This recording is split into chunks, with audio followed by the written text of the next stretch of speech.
Magandang araw po sa inyong lahat. Welcome sa Kabuhayan at Negosyo, ang programang nagbibigay ng inspirasyon at kaalaman sa mundo ng pagninegosyo at tagumpay. Ngayong araw po, makikilala natin na isang negosyanteng nagpatunay na ang tagumpay ay nagsisimula sa sipag, tiyaga at matibay na pananampalataya. Mula sa munting pwesto sa palengke, kasama ang kanyang pamilya, unti-unti siyang nagbuo ng isang negosyong ngayon ay pinagkakatiwalaan ng maraming kliyente. Sa loob ng mahigit 20 taon, kanyang pinalago ang kanyang negosyo mula sa retail business hanggang sa wholesale distribution sa mga dekalidad na manok, at ngayon ay may sarili ng komisari na accredited ng National Meat Inspection Service. Isang huwarang negosyante na nagmula sa mapagkumbabang simula at patuloy na nagpapalago ng kanyang negosyo habang nagbibigay ng serbisyo sa mas nakakarami. Walang iba kundi si Sir Don Rabena, owner and founder ng Mateway Meat House business. Welcome po, Sir Don, sa Kabuhayan at Negosyo. Magandang umaga po, Yusek Gani po. Karangalan po namin at pinakilala ka ni Sir Harold na maging guest po kayo sa Kabuhayan at Negosyo, Sir Don. At gusto natin makilala ng mga kanegosyo natin, mga kasosyo natin. Sino po ba si Sir Don Rabena? Ako po si Don Rabena. 50 years old na po ako. Mukhang bata ka pa. Opo, nga po. Nagsimula po ako sa pagiging bilang negosyante siguro mga 20 years ago. Pero bago po noon bata pa ho, tumutulong na po ako sa aking family business po. Ganun po. Bali yung mga magulang mo ay mga negosyante rin. Yes po. So sila, dito ka natuto sa kanila sa negosyo sa palengke? Yes sir. Bali, yun nga, nung bata pa ako, sumasama na po ako sa kanila. At inuobliga rin kami ng parents namin na tumulong po para matutunan namin yung aming business po. Pero ikaw, bago natin pag-usapan ng negosyo mo, Sir Don, ikaw rin na nakapagtapos ng college? Yes sir. Ako'y graduate po sa FEU, major in management po. Yun po. Kumusta naman yung nung buhay estudyante ka, Sir Don? Ikaw ba ay nangangarap after makuha mo yung baccalaureate degree, ay ikaw ba ay magtatrabaho sa corporate world, or ikaw ay gagaya na sa mga magulang mo dito sa negosyo sa palengke? Actually sir, nung nag-aaral ka pa, so tumutulong ka, hindi ko pa alam kung tutuloy mo yung hanap buhay. Pero habang nag-aaral ka, iniisip mo na magkaroon ka ng negosyo rin. Yun. Actually, gusto mo rin pumunta ng abroad. Yun po yung mga naiisip ko noon. Gusto mo rin na mag-abroad? So, lumaki kayo sa pamilyang sa palengke ito, no? At paano ba naka-apekto yung naging influence talaga ng pamilya nyo na gayahin mo rin yung kanilang negosyo? Well, nakita ko po sa kanila, syempre, masipag po sila. Ayun po. Tapos, araw-araw yan. Araw-araw po. Sa palengke, kailangan maaga ka. Yes, maaga po sila. Nakita ko po yung hirap nila. Tapos, yung nare-reap naman nila yung harvest ng labor nila yung sipag nila, na ito yung kahit paano may magandang kabuhayan, magandang kinabukasan. Yun po yung nakapag-aral po ako sa mga prestigious schools. Elementary, tsaka nung high school. Ayun. Hanggang college. Hanggang college po. Pero nung pag-graduate mo ng college, Sir Don, ikaw ba sumubok sa mga corporate world, or kagad-agad ba ay nagtayo ka ng sarili mong negosyo, o paano ang unang sinubukan mo na trabaho? Bali, sir, pag-graduate ko po, nakapagtrabaho ko sa corporate world sa Mercury Drug Corporation. Okay. Anong trabaho mo doon? Sa clerk po, financial clerk po. Yun po, accounting division. Accounting division. So, yun po yung unang naging namin. Naging trabaho ko pala. Tapos after a year, lumipat po ako sa isang company ulit. Then, sabi ko, parang gusto ko mag-business. Parang hindi para sa'yo yung gano'n ng mga trabaho. Actually, may opportunity pong dumating. Binigay po sa akin ng parents ko yung isang stall na may bagong bukas na market po. That time, Suki Market. So, sabi niya, gusto ko. Saan to? Sa Quezon City po, Quezon yung Suki City. Market po. Ayun po. So, nung ginagawa pa lang yun, actually, ano pa wala pa, giniba pa lang na old structure na palengke siya. So, binigyan po ako ng opportunity. Opo. Pwesto na, tapos anong paninda na inumpisahan mo doon, sir? Actually, sir, yung sa seafoods po. Doon muna seafood. yun. Tapos, nung nagsimula na po siya, ako po muna yun. Tapos, hanggang sa matuloy ko na po siya sa maraming diversification ng business po. Trading po, actually, ganun. Trading yon. Opo. Ano ba ang mga ibang negosyo na pinasukan mo after umalis ka sa corporate world? Actually, sir, sa seafoods, sa vegetables, sa trading din ng cooking oil. So lahat ba ito nagtagumpay, sir, doon? Lahat ng pinasukan mo ng mga hanap buhay ay mayroon ka rin nasubukan na negosyo na hindi naman hindi naging successful? May tagumpay din po yung mga ibang sinabi ko po. Pero yung setback ko po, actually, nung nagpunta ako sa mga provinces actually, namunan po ako dun sa mga, actually, yung bangka po. Okay. Sila po yung, Namumuhunan ka? opo, so ako yung buying station po sa isang probinsya, sa isang komunidad po sa probinsya po. Saang probinsya po ito, sir? Meron po sa Mindoro po. Okay po. Tapos may Bicol din po.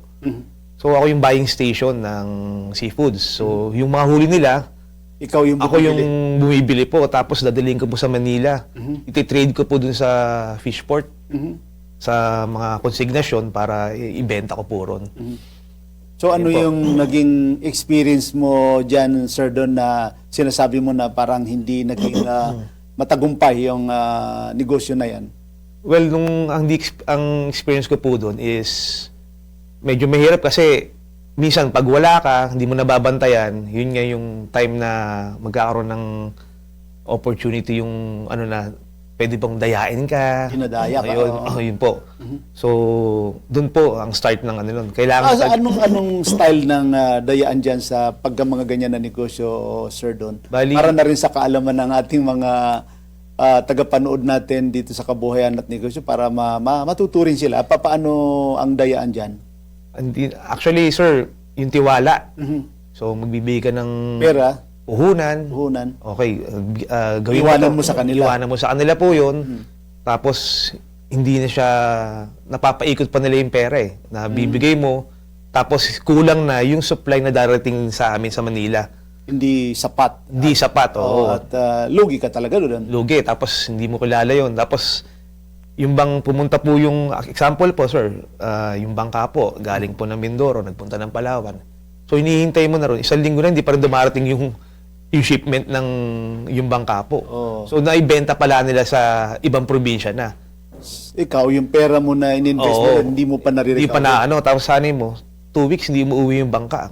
Saka lang sila mag-remit ng, So, hindi mo napapaikot. yes sir, ganun po. Yun yung mga fallback po noon. Kanina nag-usap tayo, sir, doon na Yes, sir. sabi mo malaking influence din yung lola at lolo mo. Opo. So, ano yung natutunan mo sa mga grandparents mo dito sa, at magulang mo na rin dito sa ganitong negosyo sa palengke, sir, doon? Well, yung nakita ko sa kanila, yung sipag po Kita ko po. Tapos yung matipid po sila. Siyempre, pinaghihirapan ho yung pera pong pinagkatrabaho nila. So, hindi basta-basta gumagastos. Yes. So, medyo yun po yung natutunan ko po nun, sir. So, ikaw, nung nag-aaral ka pa, talaga tumutulong ka sa kanila. Yes, So, sir. paano mo nababalance yung oras mo na para ka na rin working student? Kasi nag-aaral ka and then tumutulong ka sa palengke. So, paano mo nababalance yung oras mo doon? Time management po. Bali, nung nag-aaral po ako ng college po noon, so kukuha po ako ng panggabing klase po. Tapos sa umaga po, sabay po ako sa gising ng mga staff po namin. Tapos kasama po ako dun sa retail section ng tindahan po namin. And then, pahinga lang ng onte. Kunyari, 1 o'clock ng hapon, tapos mga 2 hours, hapon naman ang pasok namin noon. Ayun po. Paano ba nagsimula yung journey mo na ikaw ay gusto rin na magsarili talaga, na hindi ka natutulong doon sa negosyo ng mga parents mo at gusto mo rin magsarili?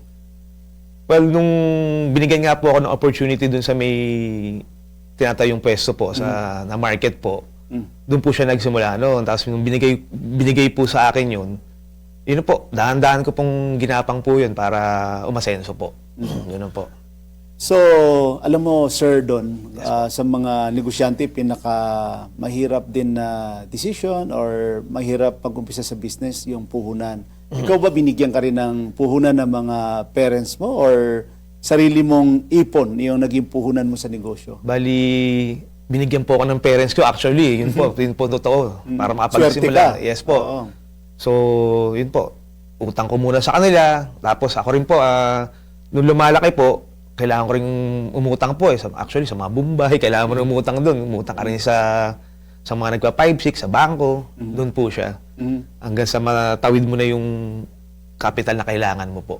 So, ano ba yung unang mga naging challenge sa'yo na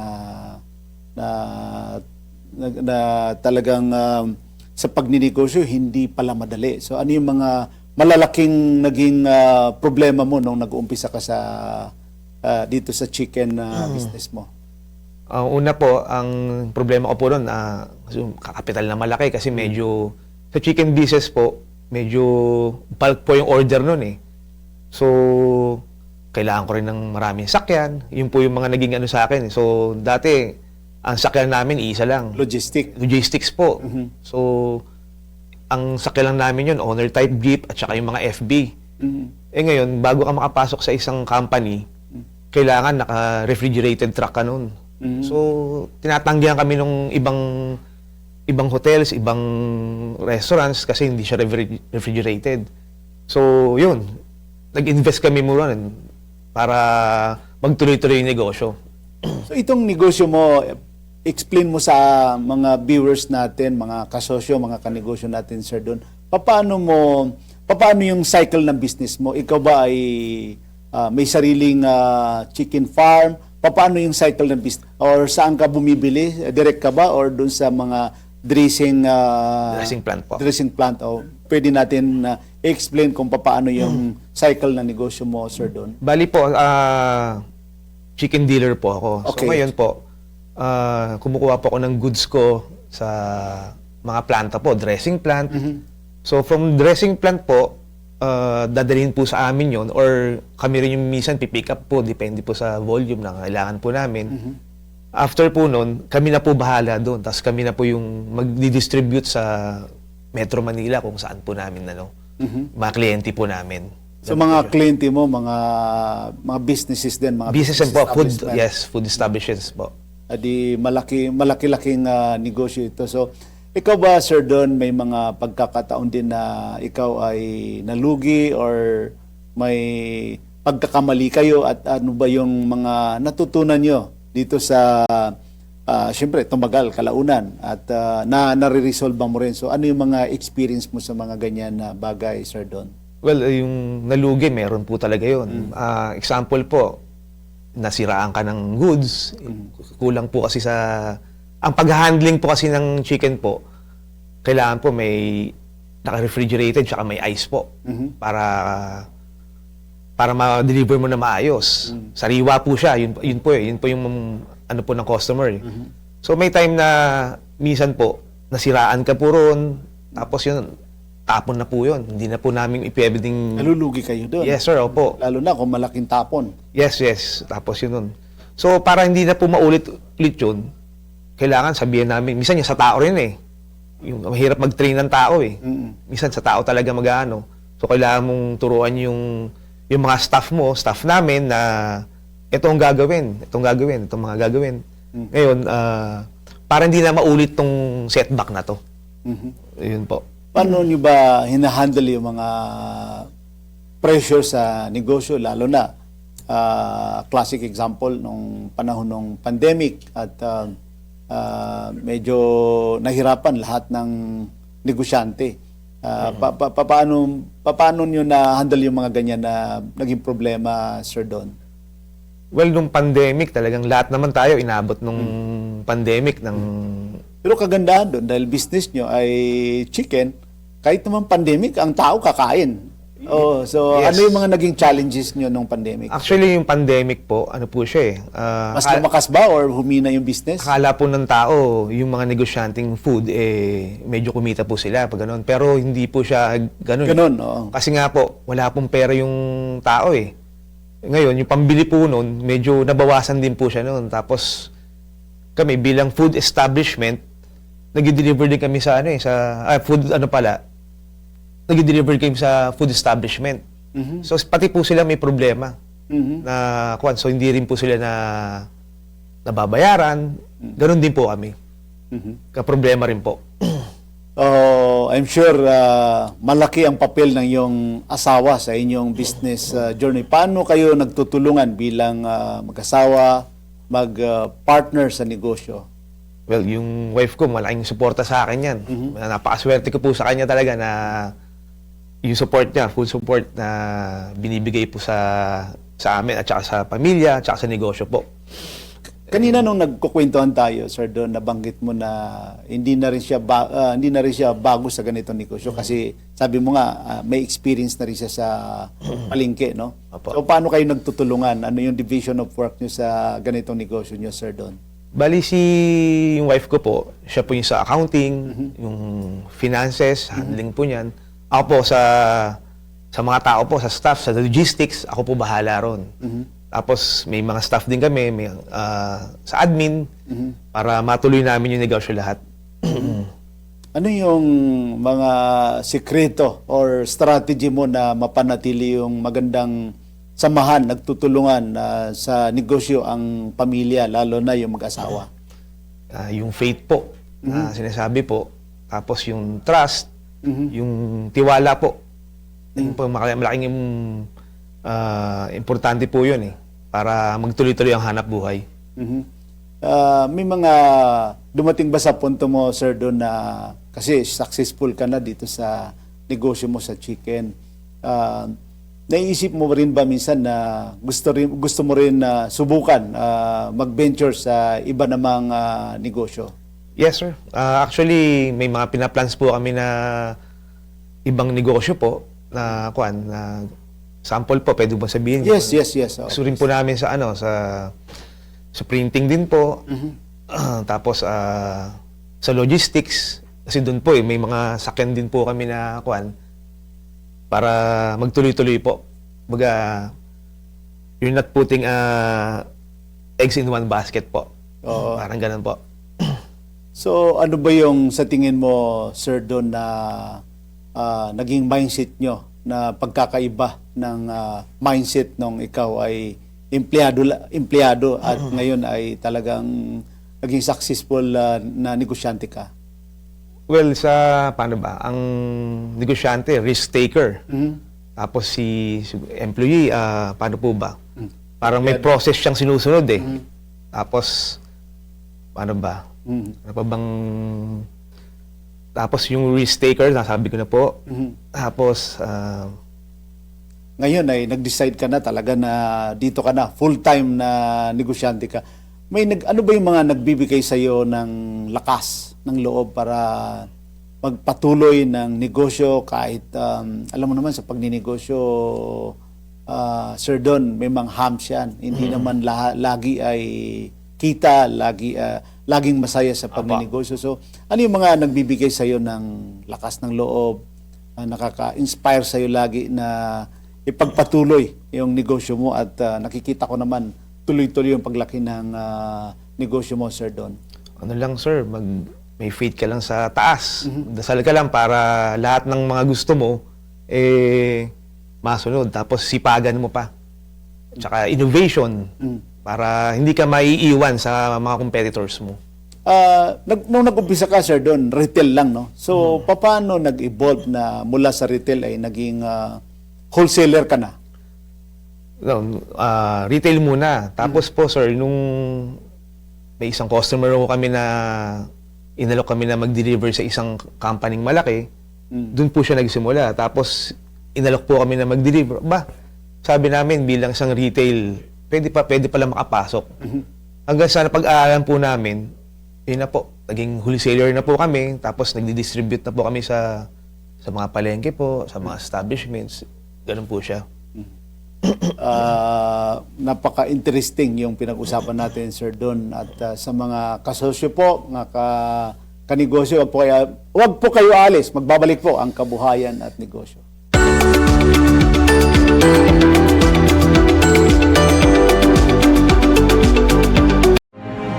Alamin kung bawal o hindi. Dahil kung di mo alam to, kaso ang kakaharapin mo sa NBI. Nako, bawal ito! Siningil ng employer sa empleyado ang pagpapatahi ng uniform.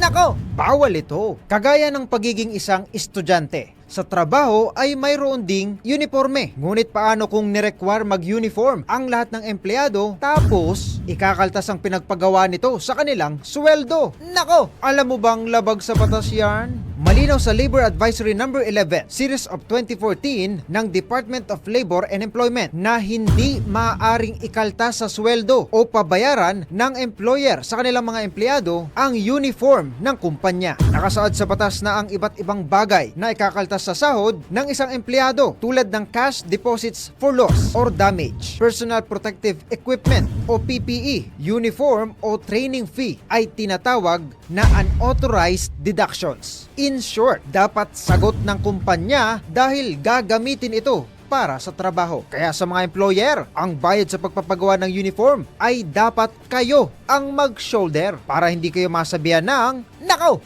bawal ito. Kayang-kaya mo ang kahit na ano kung ikaw mismo ang gagawa nito. Let's learn new things sa DIY Do It Yourself. Kung merong banta ng pagbaha sa inyong lugar ngayong panahon ng tag-ulan, narito ang mga bagay na dapat mong tandaan.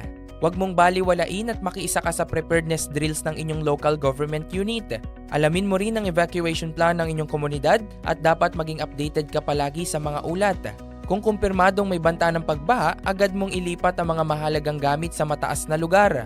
Bago ka naman lumikas, huwag mong kalimutang i-turn off ang main switches ng kuryente, tubig, gayon din ng LPG kung meron.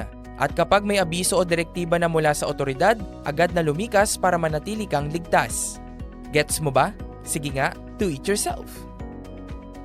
Walang yumayaman sa pagiging empleyado lang. Dapat lahat tayo nagninegosyo. Timing! Narito ang isang programang magbibigay ng tamang gabay sa pagnenegosyo. Pakinggan at panoorin ang mga ekspertong magiging guest dito. Isang show para sa negosyo. DWIZ Negosyo! Kasama sina Lito Gagni at Jerry Orbina. Pakinggan ng live sa DWIZ. Panoorin ng live sa Aliw 23 at i-follow sa lahat ng digital channels ng DWIZ, Facebook, YouTube at DWIZ News App. Huwag munang magplano, huwag munang sasabak, huwag munang papasok sa negosyo nang hindi napapanood ang show na Negosyo.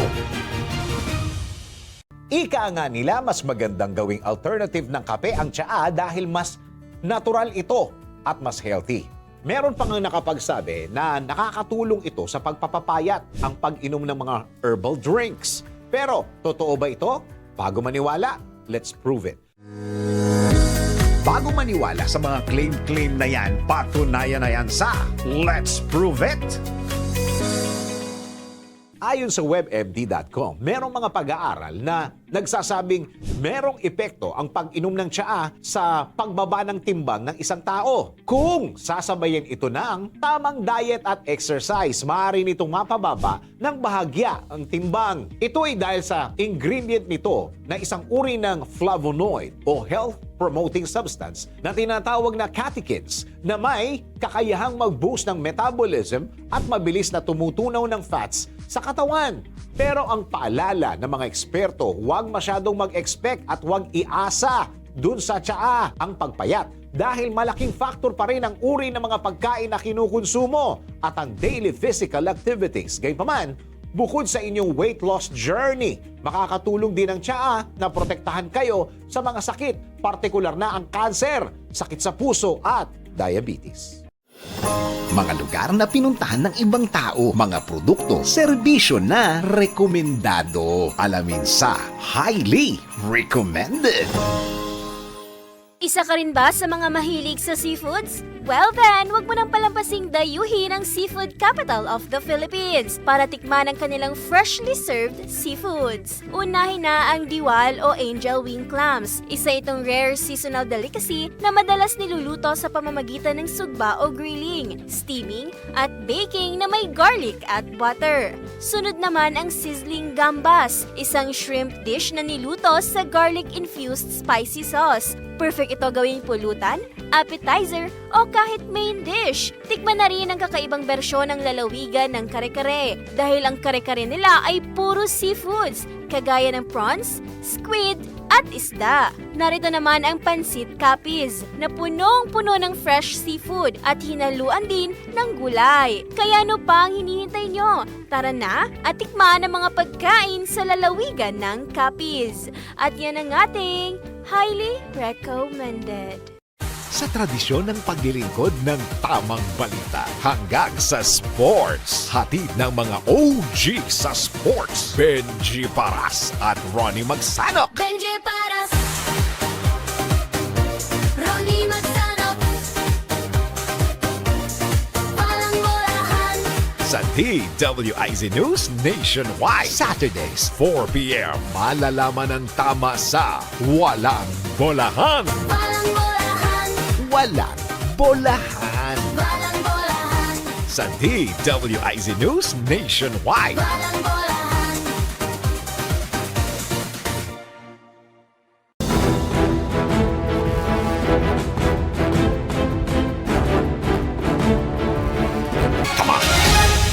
Latest, pinakabago at tama. DWIZ News Catch Up.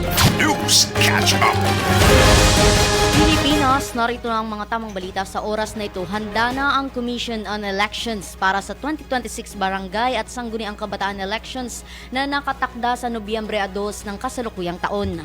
Ayon kay COMELEC Chairman George Garcia, nasa 95% na ang kanilang paghahanda habang nakumpleto na ang pag-imprenta ng mga balota at ilang kagamitan na lamang ang hinihintay na mabili para sa nasabing halalan. Sa kabila nito, may ilang mambabatas pa ring nagtutulak na muling ipagpaliban ang BSKE upang ilaan umano ang natitirang pondo para sa pagtugon ng pamahalaan sa energy crisis. DWIZ News Catch Up. News Catch Up.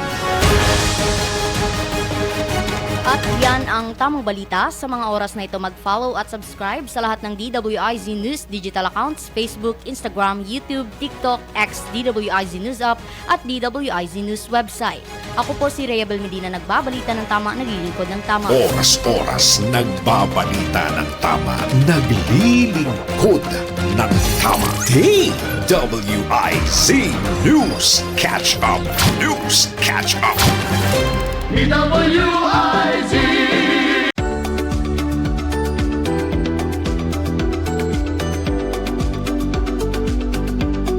Nandito pa rin po kami ni Sir Don sa Kabuhayan at Negosyo. Napakaganda yung mga tips, yung mga naging experience mo, Sir Don, sa pagninegosyo na binabahagi mo sa mga kasosyo natin, mga kanegosyo natin.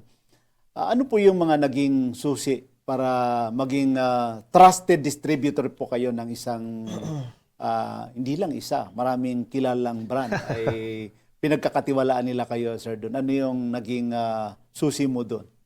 Bali, sir, siguro yung reliability and yung consistency na dapat mo ibigay para pagkatiwalaan ka ng isang company po. Tapos yung mga marketing strategy, tapos yung commitment, yun ang importante po para maibigay natin lahat yun. Mga kilalang restaurant, mga kilalang talagang malalaki na kumpanya ay pinagkakatiwalaan kayo. So, pwede ka siguro magbanggit ng mga malalaking kumpanya na pinagkatiwalaan ka, Sir Don, at hanggang ngayon tuloy-tuloy yung pagdi-distribute, pag-deliver mo sa kanila ng mga produkto mo? Okay, yung ano po namin, nandyan po si Vitarich po, nagtitiwala po sa amin na bilang isang distributor po. Tapos sila Contis, na nagbibigay po kami ng mga produkto sa kanila. Yung mga ibang hotels po, sila City Grand, tapos sila Savory. Okay. Nagdi-deliver ka rin doon. Yes po. At para ikaw ay consistent at maging regular client mo, itong mga ganitong kumpanya, ay talagang matibay ka at na-establish mo talaga yung negosyo mo. Sa inyong 25 years sa pagninegosyo, Sir Don, ano ba yung mga masasabi na pinakamahirap na pagsubok na pinagdaanan nyo? Sa 25 years po, sir, bali yung panahon po ng pandemic po, yun po talaga yung pinaka naramdaman namin na setback po. Siguro may mga pagkakataon na kayo ay nalulugi. Nalugi po, tsaka hindi po nabayaran that time. Kasi kami bilang isang food, nag-deliver from sa food establishment, pati po sila medyo nalugi rin po. So dumating po yung point na ang laki po ng losses po namin, mga pautang po namin, na hindi po namin ma-collect that time. So isa yon. Ngayon, dasal na lang po talaga yung need namin para magtuloy-tuloy po. Actually, naka-recover naman na po itong mga ilang years. Tuloy-tuloy naman na po, nakabalik na po. May mga pagkakataon ba na, kasi syempre, mga perishable goods to, no? Na nasisira yung mga chicken. Yung, ano ba tawag doon, Sir Don? May mga experience ka rin na gano'n? Kasi may mga ibang kaibigan din ako na gano'n malimit yung nagiging problema nila.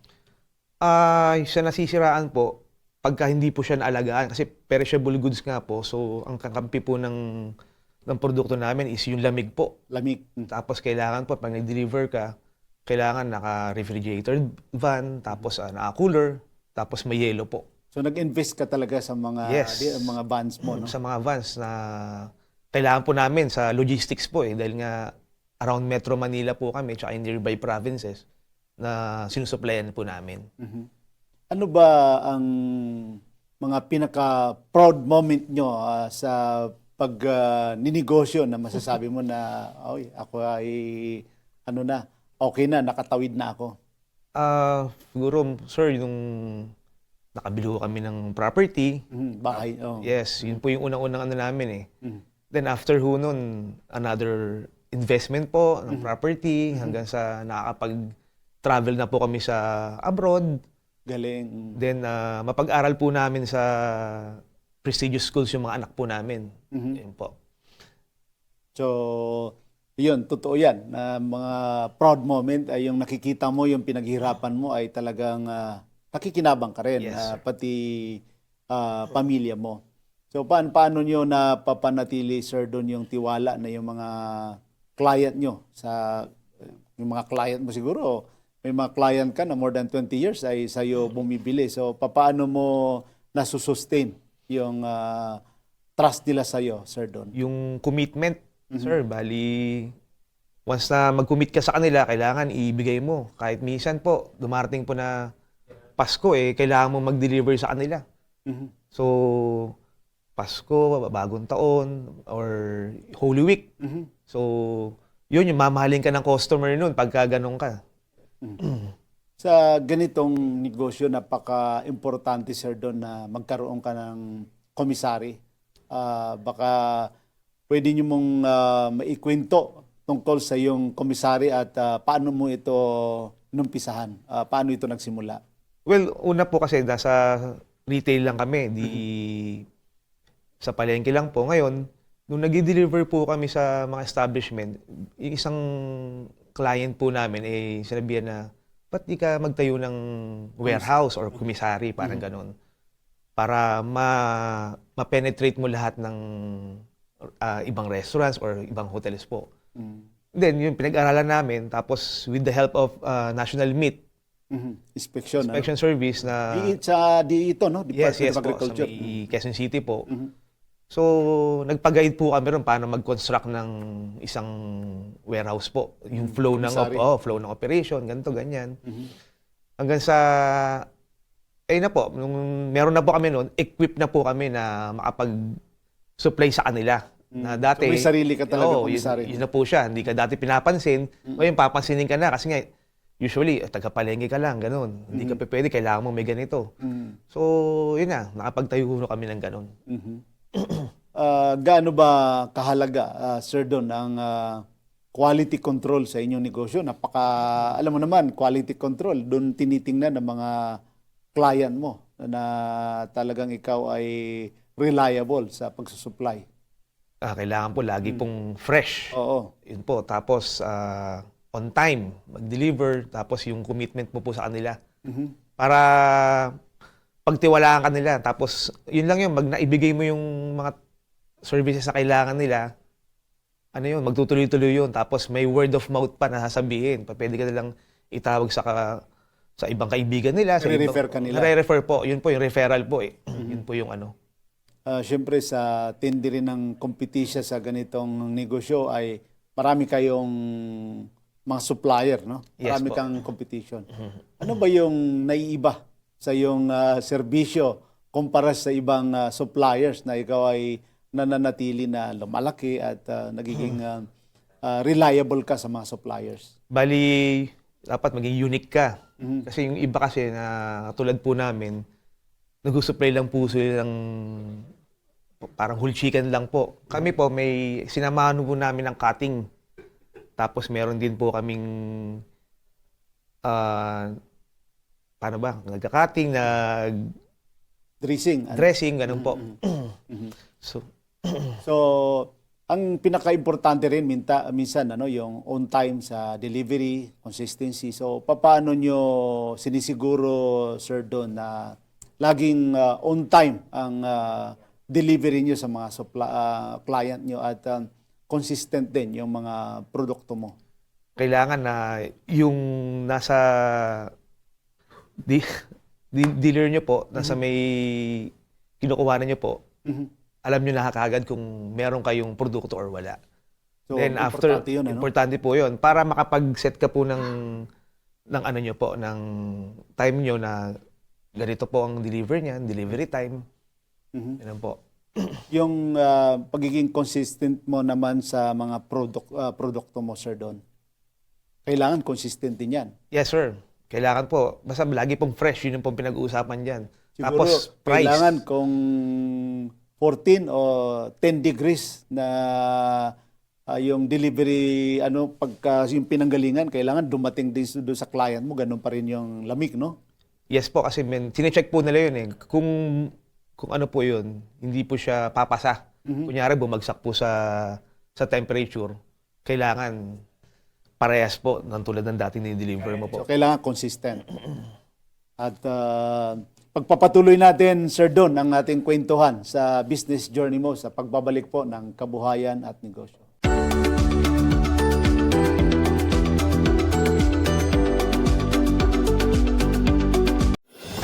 Mga lugar na pinuntahan ng ibang tao, mga produkto, serbisyo na rekomendado. Alamin sa Highly Recommended.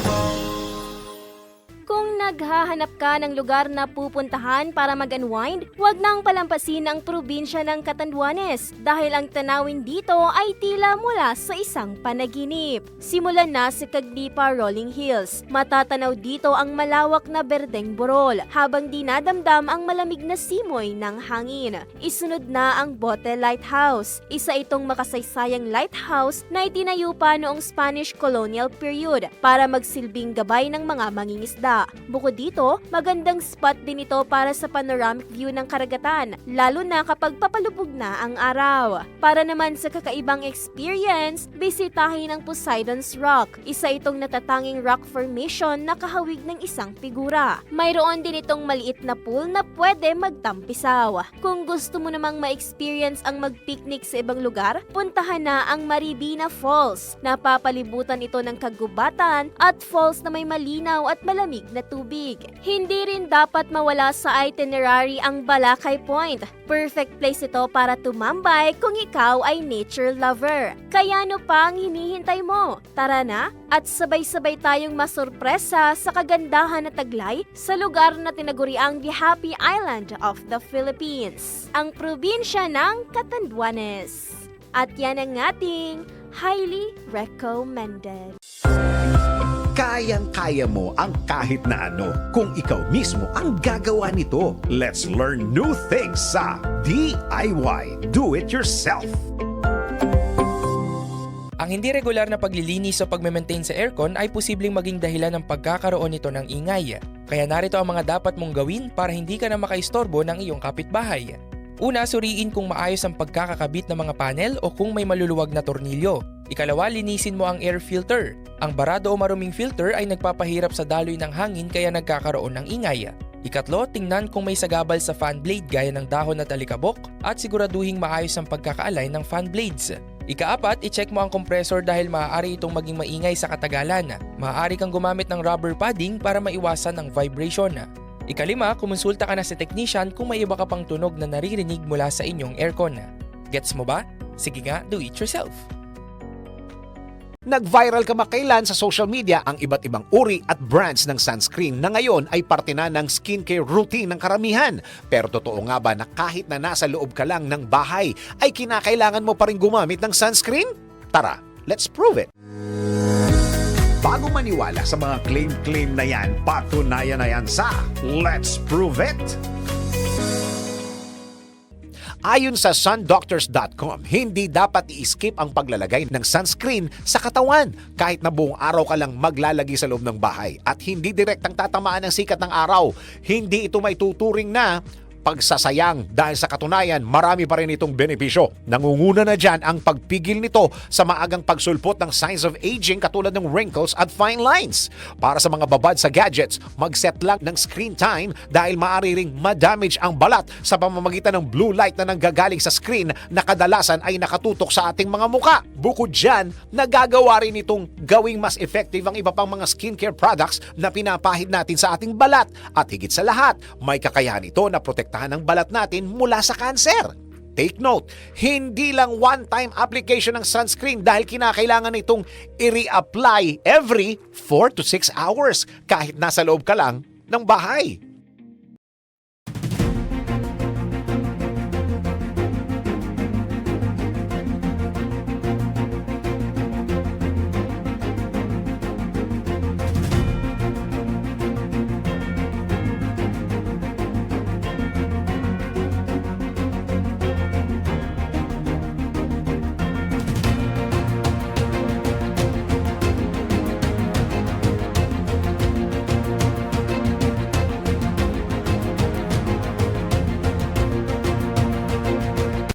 Walang yumayaman sa pagiging empleyado lang. Dapat lahat tayo nagninegosyo. Timing! Narito ang isang programang magbibigay ng tamang gabay sa pagnenegosyo. Pakinggan at panoorin ang mga ekspertong magiging guest dito. Isang show para sa negosyo. DWIZ Negosyo! Kasama sina Lito Gagni at Jerry Orbina. Pakinggan ng live sa DWIZ. Panoorin ng live sa Aliw 23. At i-follow sa lahat ng digital channels ng DWIZ, Facebook, YouTube at DWIZ News App. Huwag munang magplano, huwag munang sasabak, huwag munang papasok sa negosyo nang hindi napapanood ang show na Negosyo.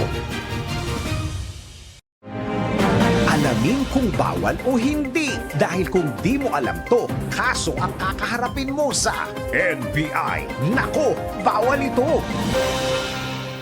Binaril ang nakaaway sa road rage bilang self-defense? Nako, bawal ito. Marahil napanood mo na ang mga nagva-viral na video sa social media kaugnay sa mga road rage. Dahil sa tensyon, umaabot ito sa pisikalan kung saan ang iba ay nauuwi pa sa pamamaril. Pero paano kung dahil sa galit, naglabas ka ng baril at ipinutok mo ito sa kaaway mo bilang self-defense? Nako, alam mo bang labag sa batas yan? Base sa Revised Penal Code, hindi maituturing na self-defense kung gumamit ka ng baril laban sa nakaaway mo sa road rage na hindi armado.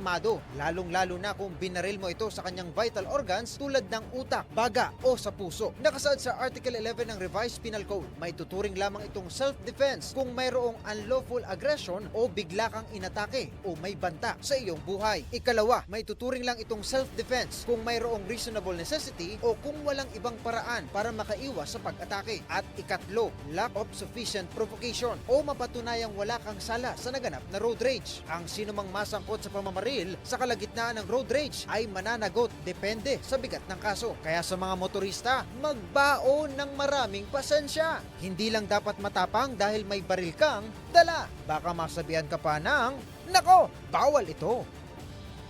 Sa tradisyon ng paglilingkod ng tamang balita hanggang sa sports. Hatid ng mga OG sa sports. Benji Paras at Ronnie Magsanok. Benji Paras, Ronnie Magsanok, walang bolahan. Sa DWIZ News Nationwide. Saturdays, 4 p.m. Malalaman ang tama sa Walang Bolahan. Walang bolahan, Walang Bolahan. walang bolahan, Sa DWIZ News Nationwide. walang bolahan.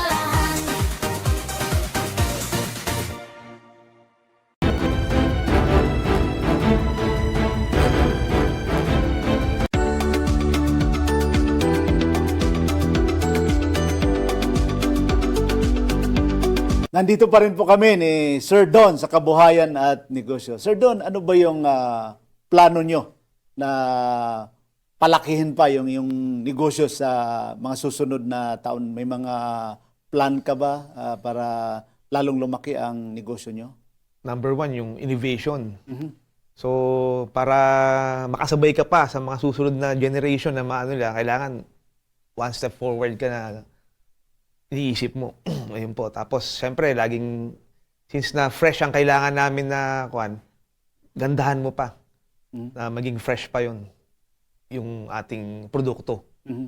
Ganun po. Yung chicken nyo, Sir Don, fresh yan, di ba? Yes po. So kanina para may binabanggit ka na may mga produkto ka rin na mga chicken tocino, may mga chicken liver din. Opo.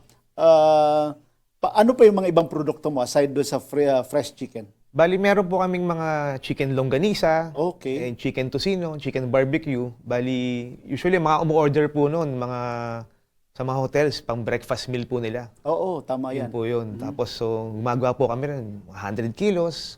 Tapos, i-distribute po namin.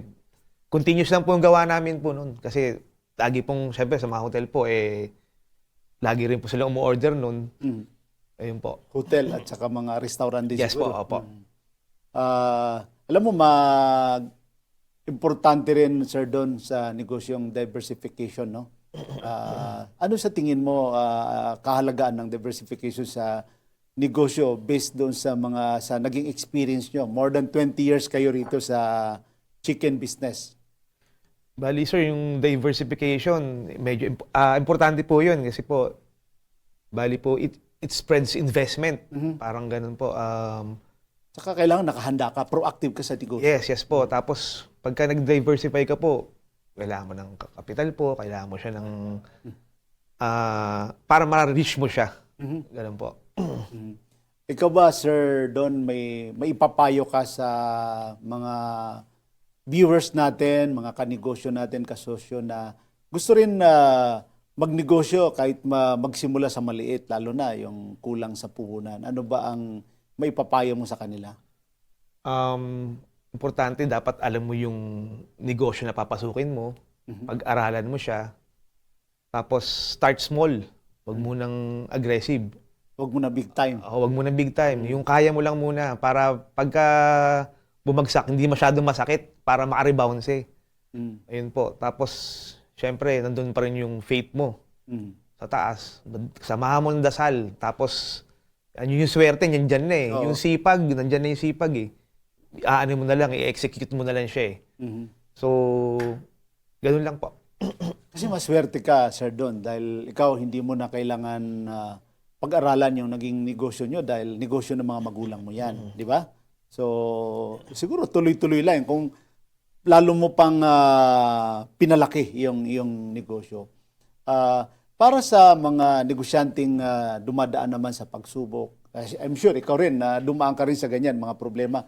Ano ba yung masasabi nyo sa kanila na huwag mawawala ng pag-asa, tuloy-tuloy lang, kahit ano yung mga pagsubok dyan. Problema lang yan at maitatawid natin lahat yan. Dapat maging, ano ka, sir, resilient. Resilient. Yun po, para once na bumagsak ka, makarebound ka. Tapos, syempre, samahan pa rin ng puros dasal lang. Mm. Tapos, nandiyan yung pamilya mo, kausapin mo pagka may problema ka. Tapos, gano'n lang po. Mhm. Napaka-swerte ng pamilya mo kasi nabanggit nga sa akin ni Harold na ikaw ay iba yung pananampalataya mo, faith mo sa very religious ka raw. Ewan ko si Harold kung ganun din. Pero ikaw ba, ano ba ang papel ng pananampalataya? Yung faith mo, yung pagiging religyoso mo na nagamit mo sa negosyo? Well, actually, bago ko magsimula ng ganito, sa umaga po, magdadasal muna ako, ganun po. Tapos, pagka na, ano ko yung mga tasks na may hirap, nag-pray po ako niyan. Mhm. Tapos, pag sa gabi po, bago matulog, ganun din po. Tapos, naano ko na lang na, thank you Lord, nagpapasalamat po ako, na naitawid ko yung araw na to. Kahit na, minsan nga, yung task na marami na akala mo eh, 20 ibibigay sa'yo, pero nasobrahan mo pa pala yun. Yun, medyo accomplished na yun. At naitawid mo yung isang araw na yun. Yun. At ikaw ba, Sir Don, ano yung nakikita mo in the next 5 years, in the next 10 years? Ano ba yung magiging magiging journey mo pa sa negosyo? Saan mo nakikita yung negosyo mo in the next 5 years? Siguro ngayon, ilang taon na ako, plus 5 years pa, dapat maging healthy pa. Mhm. Ayun, tapos yung sa negosyo naman, mag-innovate pa namin, madagdagan pa yung mga gusto namin para dun sa negosyo. Like na yung commissary, palakihin pa namin para marami pa kaming ma-serve na ibang restaurant actually sa Pilipinas, kung balang araw.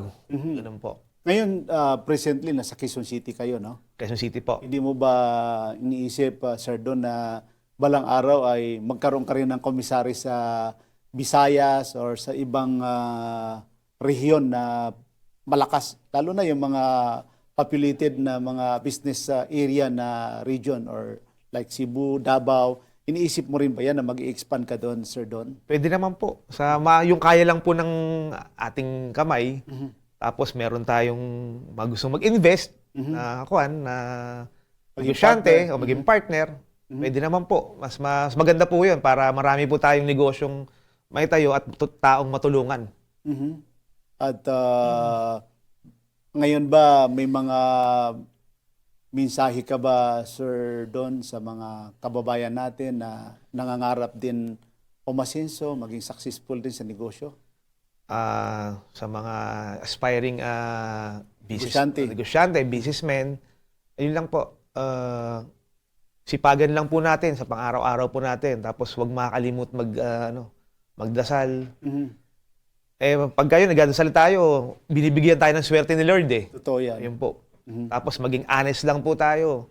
Tapos commitment po sa customer. Love your customer para mahalin din tayo nun. Once na ganun po yung way, maganda po yung samahan. So ikaw Mangyayari pala po. ay naniniwala, Sir Don, na your customer is always right? Pwede po. Tama naman po yun. Oo. Ayun po. At may parting words ka pa ba, Sir Don, sa mga tagapanood natin? May panghuli ka pa ba na sasabihin sa mga televiewers natin, mga kasosyo natin, Ano po ba? Sa mga kababayan natin? kababayan po natin, paano po ba? Magtuloy lang po tayo sa ating ginagawa at sa negosyo po, kung gusto natin magnegosyo, gawin po natin kasi mas maganda po yung tayo naging-negosyo kaysa po sa pang-araw-araw po. Nakatambay Opo. Nakatambay lang. Ganun po.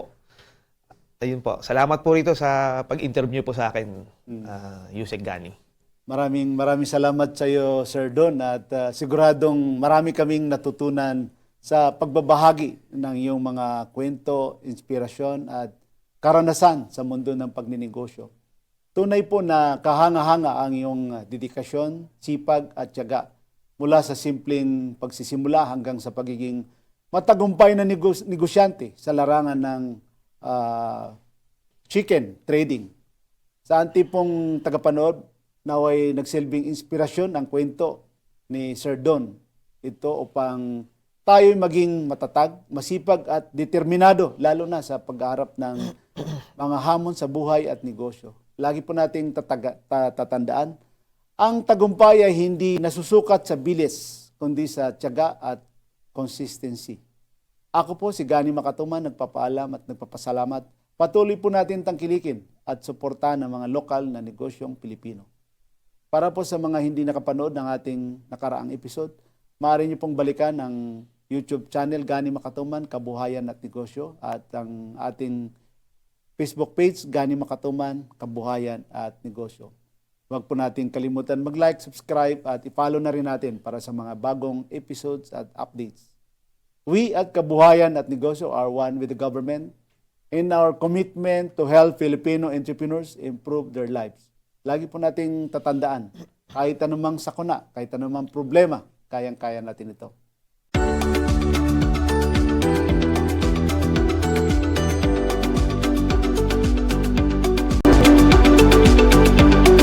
Nakikita pa ba ang pagmamano sa mga Pilipino ngayon, lalo na sa mga kabataan ngayon? Meron siguro, pero yung iba, inuutusan pa. Huwag sanang mawala ang tradisyong ito na nagpapakita ng paggalang sa nakatatanda. Atin ito, Pinoy ito. Kapag nakakita ng kabataan, paalalahanan at tanungin, nagmano ka na ba? Isang paalaala para walang makalimot. Hatid ng ALC Group of Companies, Aliw Broadcasting Corporation, Station DWIZ News Nationwide, DWIZ News FM Regional Group, Home Radio 97.9, Aliw Channel 23, City State Properties and Management Corporation, Vista Hotel, Manila Grand Opera, City State Tower Hotel, City State Asturias Hotel,